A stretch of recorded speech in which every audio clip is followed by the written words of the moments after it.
Hello students, स्वागत है आपका पाई हब में। स्टूडेंट्स, आज से मैं चैप्टर वाइज क्लासेस अपलोड करूँगी। आज मैं जो पहला टॉपिक पढ़ाने जा रही हूँ वो है प्रॉफिट लॉस, लाभ और हानि। ये आप किसी भी एग्ज़ाम की तैयारी कर रहे हो, कोई भी कॉम्पिटिटिव एग्ज़ाम हो, आप उसके लिए देख सकते हैं, आपको बेनिफिट मिलेगा। चलिए, हमको इसमें कौन कौन से टॉपिक पढ़ने हैं पहले हम ये देख लेते हैं। देखिए, जो प्रॉफिट लॉस पर बेसिस क्वेश्चन होंगे, लाभ हानि पर, किस में हमें लाभ यानी कि प्रॉफिट फाइंड करना है और किस में हमको लॉस फाइंड करना है, ऐसे क्वेश्चंस होंगे। और कुछ ऐसी वस्तुएं होती हैं जिनका सीपी कुछ एसपी यानी कि किसी का सेलिंग प्राइस और कॉस्ट प्राइस क्या होते हैं, इक्वल होते हैं, ऐसे क्वेश्चंस देखेंगे।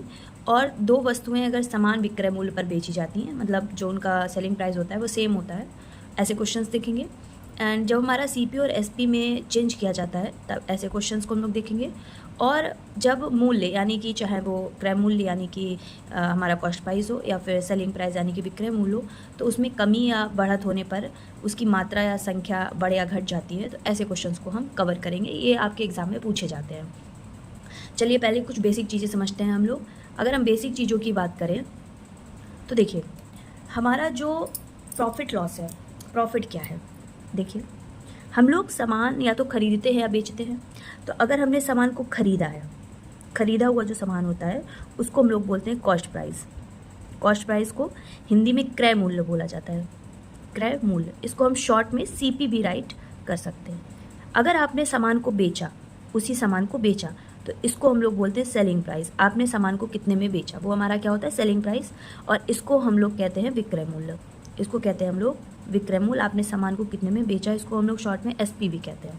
अब हमको पता कैसे चलेगा कि हमको प्रॉफिट हुआ है कि लॉस हुआ है। तो देखिए, अगर आपने सामान कम में खरीदा है और ज़्यादा में बेचा है तो आपको प्रॉफिट होगा। अगर आपने सामान ज़्यादा में खरीदा और कम में बेचा है तो आपको लॉस होगा, यानी कि हानि होगी। तो हम यहाँ पे देखिए, ज़्यादा फॉर्मूले पढ़ने की ज़रूरत नहीं है। पहली चीज़ तो कुछ चैप्टर्स ऐसे होते हैं जो परसेंटेज पढ़ने के बाद ही क्लियर होते हैं। अगर आपका परसेंटेज चैप्टर क्लियर है तो आप जो है प्रॉफिट लॉसेस, सीआई है, ये सारे चैप्टर्स आपके बहुत आराम से क्लियर हो जाते हैं। तो हम हमेशा बच्चों को यही बोलते हैं कि आप जो है फार्मूला का कम यूज़ करें, क्योंकि फार्मूला बहुत सारे बच्चे भूल जाते हैं। तो बिना फार्मूले के ही कोशिश करें कि हम क्वेश्चन को सॉल्व करें। तो देखिए, इसमें कुछ बेसिक फार्मूला हमको याद रखने हैं। क्या फार्मूला है, देखिए। फर्स्ट देखते हैं, अगर हमारा सीपी अधिक है यानी कि सीपी और एसपी से अधिक है, यानी कि आपने सामान को ज़्यादा में ख़रीदा है और कम में बेचा है, तो जब आपका सीपी ज़्यादा होगा तो आपको लॉस होगा, है ना। तो लॉस फाइंड करने के लिए हम क्या करते हैं, सीपी से एसपी को माइनस करते हैं। ठीक है, एक फॉर्मूला तो आपको ये याद रखना है। सेकेंड आपको याद रखना है, जब आपका एसपी ज़्यादा हो और सीपी कम हो, यानी कि आपने कम में सामान को ख़रीदा है और ज़्यादा में बेचा है, तो इसमें आपको क्या होगा, इसमें आपको प्रॉफिट होगा, है ना, यानी कि लाभ होगा। हाँ, इसमें हानि, हानि हिंदी में भी लिख दे रहे हैं। ठीक है, तो इसमें जो प्रॉफिट होगा, प्रॉफिट का फॉर्मूला क्या होगा, इसमें आप एसपी से सीपी को माइनस करेंगे, यानी कि सेलिंग प्राइस से कॉस्ट प्राइस को माइनस करेंगे। देखिए, परसेंटेज फाइंड करने का बहुत आसान तरीका है। आप चाहे लॉस परसेंट फाइंड करें, आप चाहे प्रॉफिट परसेंट फाइंड करें, आपको ये पता कैसे चलेगा, आपको हमेशा कंपैरिजन सीपी से करना है, यानी कि कॉस्ट प्राइस से करना है कि मैंने सामान को खरीदा कितने में है। क्योंकि आप बेच रहे हैं, बेचने से पहले आप खरीद रहे हैं। अगर आपको यही नहीं पता होगा कि मैंने सामान को खरीदा कैसे है, तो आप कंपेरिजन कैसे करेंगे कि मैंने जो सामान बेचा है उससे मुझे प्रॉफिट हो रहा है या फिर लॉस हो रहा है। तो हमें क्या करना है, हमें प्रॉफिट या लॉस परसेंट फाइंड करने के लिए, यहीं पर मैं लिख देती हूँ, लॉस परसेंट फाइंड करने के लिए आपको कितने का लॉस हुआ है और कितने पर हमने क्या बोला, हम कंपैरिजन किससे करेंगे, सीपी से, और परसेंट में चेंज करने के लिए मल्टीप्लाई 100 होता है। तो लॉस परसेंट फाइंड करने के लिए ये आपका बेसिक फॉर्मूला है। यही सेम आपका प्रॉफिट परसेंट में भी होता है। आपको कितना प्रॉफिट हुआ है, आप कंपेरिजन किससे कर रहे हैं, आप कंपेरिजन कर रहे हैं सीपी से, कि आपने सामान खरीदा कितने में है, और इसको परसेंट में चेंज करने के लिए मल्टीप्लाई 100 कर देते हैं। सिंपल सी बात है। हाँ, एक कंडीशन आती है हमारी, जो हमें दो फॉर्मूले और याद रखने की ज़रूरत पड़ती है। किसके लिए, देखिए, अगर आपने सामान को, मान लेते हैं हमको लॉस परसेंट, मान लेते हैं आपने परसेंट में निकालना है तो आपको लॉस पता होना चाहिए। अब ऐसा होता है कभी कभी कि हमको लॉस जो है परसेंट में पता है। ठीक है, तो हमें क्या करना है, अगर हमको पहले हम यहाँ फर्स्ट जो है हम लॉस की बात कर लेते हैं। लॉस के ऊपर अगर हमें लॉस परसेंट पता है, ठीक है, लॉस परसेंट पता है, तो अगर हमें सीपी फाइंड करना है तो हम फॉर्मूला लगाएंगे एसपी मल्टीप्लाई 100 अपॉन में 100 माइनस लॉस परसेंट। ठीक है, अगर आपको एसपी फाइंड करना है तो CP multiply 100 minus loss percent upon में 100। ठीक है, आपको ये दो फॉर्मूले याद रखने हैं। और अगर आपको प्रॉफिट परसेंट दे रखा है, प्रॉफिट परसेंट दे रखा है, ठीक है। तो प्रॉफिट परसेंट के लिए क्या है, हम सीपी निकालने के लिए क्या करेंगे, जस्ट आप यहाँ जहाँ लॉस है प्लस किया माइनस किया हुआ है यहाँ प्लस कर देंगे, मतलब एसपी इंटू 100 अपॉन में 100 प्लस प्रॉफिट परसेंट, ठीक है। अगर आपको एसपी फाइंड करना है तो आप CP multiply 100 plus profit percent upon में 100। तो आपको ये कुछ बेसिक फार्मूले याद रखने हैं, बाकी की आपको कोई खास नीड नहीं पड़ेगी, ठीक है। ये कुछ बेसिक फार्मूले हैं।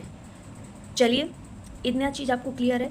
अगर इसमें आपको कोई डाउट होता है तो आप कमेंट में पूछ सकते हैं। अब हम कुछ क्वेश्चंस पर चलते हैं, आपको उनसे चीज़ें ज़्यादा समझ में आएंगी। तो क्वेश्चन समझते हैं। चलिए देखिए, मैंने कुछ क्वेश्चन लिखे हुए हैं। फर्स्ट क्वेश्चन है, पहला क्वेश्चन देखते हैं। एक आदमी एक खिलौना 25 रुपये में खरीदता है और उसे 30 रुपये में बेच देता है। अब आप समझिए, जो इसका कॉस्ट प्राइस है उसने कितने में खरीदा है, कॉस्ट प्राइस 25 रुपये में, और बेचा कितने में है, यानी कि सेलिंग प्राइस क्या है, 30 रुपये है। अब आप ध्यान से देखिए, इसमें सेलिंग प्राइस ज़्यादा है ना, यानी कि selling price is greater than cost price.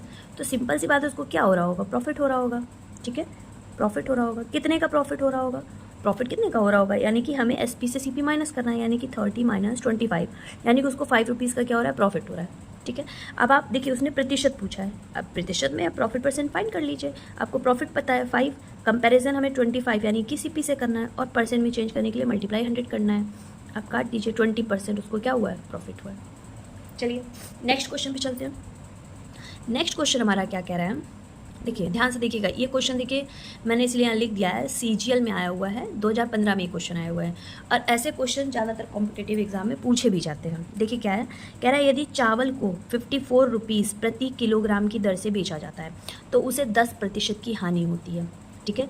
20% का लाभ प्राप्त करने के लिए चावल की प्रति केजी कीमत कितनी होगी। देखिए ये हमें बेचा गया, यानी कि सेलिंग प्राइस हमको दे रखा है, कॉस्ट प्राइस हमको नहीं पता है, ठीक है। तो हमको पहले कॉस्ट प्राइस फाइंड करना पड़ेगा। देखिए इस क्वेश्चन को मैं कैसे करूँगी, इसको मैं परसेंटेज से सॉल्व करूँगी। अगर आप लोगों का परसेंटेज क्लियर नहीं है तो आप मुझे कमेंट में कीजिएगा, मैं पहले परसेंटेज का चैप्टर फिर इसके बाद पढ़ा दूँगी। चलिए क्या कह रहा है, उसको देखिए लॉस कितना हो रहा है, लॉस कितने परसेंट का हो रहा है, 10% का हो रहा है। इसका अगर आप परसेंट हटा देना, अपॉन में 100 कर दें, इसको कर दें 1/10। देखिए नीचे वाली वैल्यू को हम सीपी मान कर चलते हैं, कि मान लेते हैं कोई जो सामान है वो हमने क्या किया, 10 रुपये में खरीदा, ठीक है, और 1 की क्या हो गया, लॉस हो गया। मान के चलते हैं कि 1 रुपीज़ का क्या हो गया, लॉस हो गया।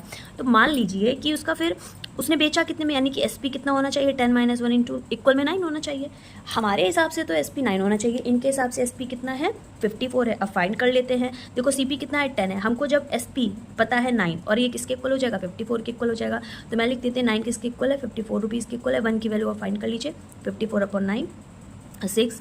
तो हमें किसकी वैल्यू निकालनी है, सीपी निकालनी है, यानी 10 की। तो 6 इंटू में क्या हो जाएगा, 10। देखो कितना आसानी से निकल गया। यानी कि जो सीपी है हमारा वो कितने, मतलब उसने सामान खरीदा कितने में था, 60 रुपीज़ में 54 में बेचा था, तो उसको 10% की क्या हुई थी, हानि हुई थी। अब देखिए आगे क्या कह रहा है, आगे कह रहा है कि 20% का लाभ प्राप्त करने के लिए चावल की प्रति केजी कीमत क्या होगी। अभी मैंने पीछे फॉर्मूला बताया है कि अगर आपको परसेंट में लाभ दिया है, देखिए हमको प्रॉफिट दे दिया है 20% का, और हमको सीपी भी पता है अभी 60 रुपीज़ का। तो हमसे क्या पूछा, इसको कितने में बेचा जाए भाई, कि अगर उसको इतने का प्रॉफिट हो जाए तो एसपी फाइंड करना है। एसपी का फॉर्मूला अभी हमने बताया था, सीपी मल्टीप्लाई होता है हमारा, और ये होता है 100 प्लस प्रॉफिट परसेंट अपॉन में 100 ये होता है। तो सीपी 60 है, और मल्टीप्लाई इसको 120 लिखेंगे, अपॉन में 100 ये डिवाइड कर देते हैं, यानी कि उसे 72 रुपीज़ में जब वो बेचेगा तब उसको 20% का प्रॉफिट होगा, ठीक है। चलिए नेक्स्ट क्वेश्चन पे चलते हैं। नेक्स्ट क्वेश्चन हमारा क्या कह रहा है, ये लास्ट क्वेश्चन है। इसके बाद मैं इस प्रॉफिट लॉस के और कुछ क्वेश्चंस की क्लास डालूंगी, और आपके कुछ डाउट है तो वो आप आसानी से इस पर कमेंट करके पूछ सकते हैं। एक व्यक्ति ने 4 रुपये की, देखिए ये क्वेश्चन भी बहुत बार पूछा जाता है ऐसे क्वेश्चन। ये क्वेश्चन सीजीएल 2005 में वैसे आया हुआ है, लेकिन इस टाइप के क्वेश्चन आपको कई सारे एग्जाम में देखने को मिल जाएंगे। कह रहा है एक व्यक्ति ने 4 रुपये की 6 की दर से पेंसिलें खरीदी। देखिए कॉस्ट प्राइस की हम बात कर लेते हैं। कॉस्ट प्राइस क्या है हमारा, देखिए 6 पेंसिल्स जो हैं उसने जो है 4 रुपये में खरीदी, ठीक, ध्यान से देखिएगा।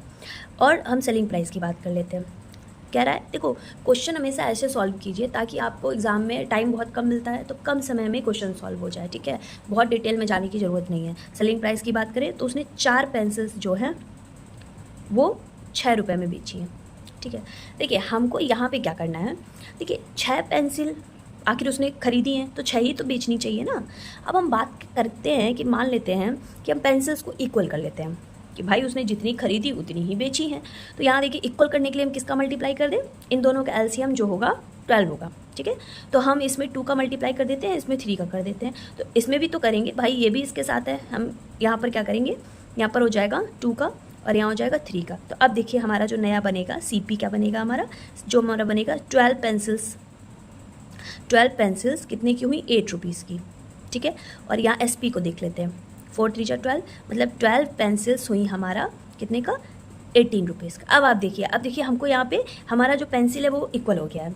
अब हम आराम से देख सकते हैं कि उसने जो है 12 पेंसिल कितने की खरीदी, 8 रुपीज़ की, और बेची कितने की है, 18 रुपीज़ की। सिंपल सी बात है, यहाँ उसको क्या हो रहा है, यहाँ उसको प्रॉफिट हो रहा है। कितने का प्रॉफिट हो रहा है, देखिए प्रॉफिट हो रहा है, कितने का प्रॉफिट हो रहा है, 18 माइनस 8 यानी कि 10 रुपीज़ का उसको प्रॉफिट हो रहा है, ठीक है। लेकिन यहाँ पे कह रहा है, इसको हम परसेंट में चेंज कर लेते हैं, परसेंट में, ठीक है।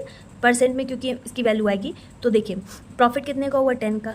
कंपैरिजन CP से करेंगे, अपॉन में 8 और मल्टीप्लाई 100। आप इसे डिवाइड कर लीजिए, 4 2 जा 8 और ये 25, 2 5 जा 10। 125% का उसको क्या हुआ, प्रॉफिट हुआ। चलिए आज की क्लास हम यहीं पर ख़त्म करते हैं। और अगर आपको कोई डाउट है तो आप उसको कमेंट में लिख सकते हैं। आपका कोई क्वेश्चन है अगर, तो उसे भी आप कमेंट में लिख सकते हैं, मैं ज़रूर आंसर दूंगी। और अगर लेट हो जाए आंसर करने में तो प्लीज़ उसके लिए सॉरी। और इसकी जो नेक्स्ट क्लास होगी वो मैं नेक्स्ट वीडियो में डालूंगी, प्रॉफिट लॉस की, ठीक है। ये क्लास फर्स्ट थी आज की। तब तक के लिए आप इस क्लास को देखिए। Bye bye. चैनल को लाइक करें, सब्सक्राइब करें, क्योंकि आप चैनल को लाइक करेंगे और सब्सक्राइब करेंगे तभी मैं आगे कर पाऊँगी, ठीक है। तब तक के लिए बाय बाय।